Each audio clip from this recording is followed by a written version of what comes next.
important. Vous savez que la Bible dit que mon peuple périt faute de connaissance. Nous avons besoin d'être enseignés chaque jour dans la parole de Dieu, dans les bons principes bibliques de la parole de Dieu, qui vont faire que je vais porter du fruit, qui vont faire que je vais être épanouie également dans ma vie de tous les jours.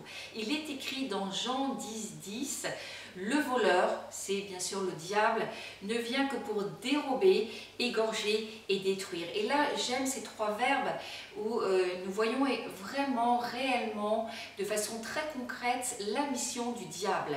C'est de tuer, c'est de voler et c'est également de détruire. Alors nous pensons, est-ce qu'il va me détruire physiquement? Est-ce qu'il va me tuer physiquement? Je voudrais vous dire non. Bien sûr, ce n'est pas uniquement physiquement, bien que la mission du diable, c'est de nous entraîner jour après jour, de nous détruire petit à petit, de détruire notre âme, peut-être jusqu'à ce que nous mettions fin à nos jours. Mais il s'agit plutôt de tuer tout ce qui, dans notre vie, pourrait être synonyme ou porteur de vie.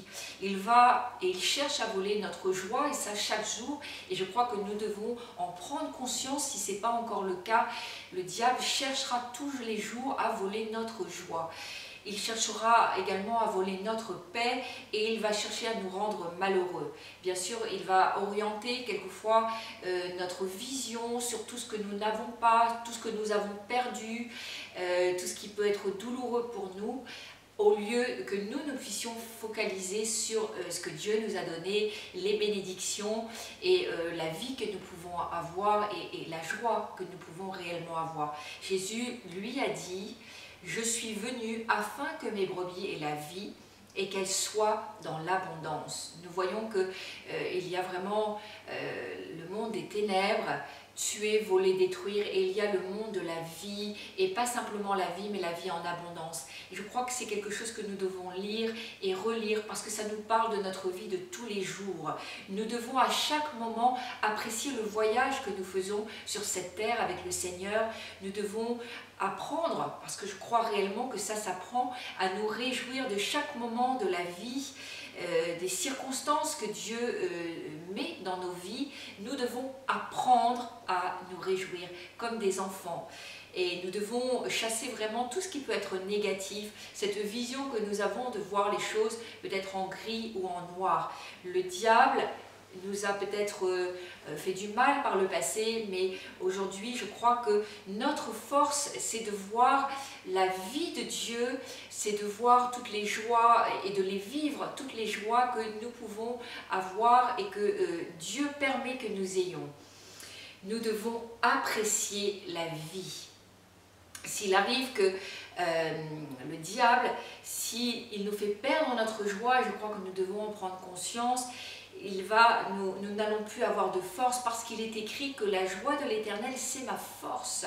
Et si je n'ai plus de joie, je perds ma force. Comment je peux perdre ma force? Ce n'est pas forcément une force physique, c'est également une force, c'est plutôt une force spirituelle.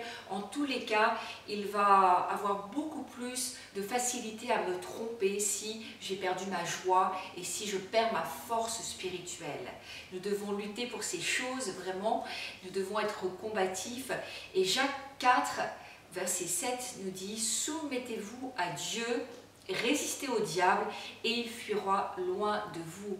C'est un verset extrêmement précieux pour nous et nous devons le prendre de cette façon-là. C'est que la première chose, c'est que nous devons chercher à nous soumettre à Dieu. Si nous soumettons à Dieu, le diable n'aura pas d'autorité sur notre vie.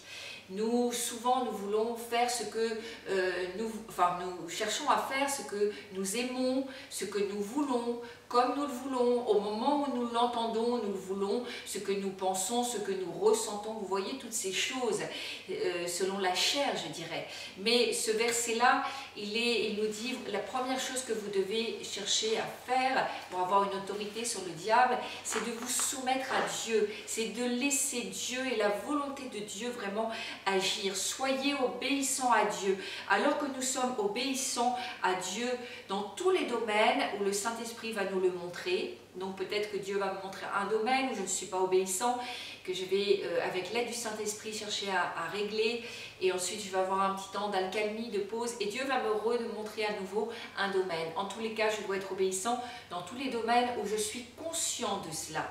Et alors que je vais marcher dans une obéissance, dans une soumission à Dieu, je vais avoir le pouvoir de résister. Et ce pouvoir-là m'est donné et ne s'exerce que dans la soumission à Dieu. Quelquefois, nous voulons que Dieu agisse pour nous, et nous agissons, plus exactement, nous agissons, et nous voulons, alors que nous avons agi par nous-mêmes, alors que nous n'avons pas attendu que Dieu agisse dans nos circonstances, nous l'avons fait par nous-mêmes et nous voulons que Dieu nous bénisse. Mais nous n'avons pas été obéissants dans les choses que Dieu voulait, désirer au temps où Dieu les voulait dans nos vies. Il y a un timing pour nos bénédictions.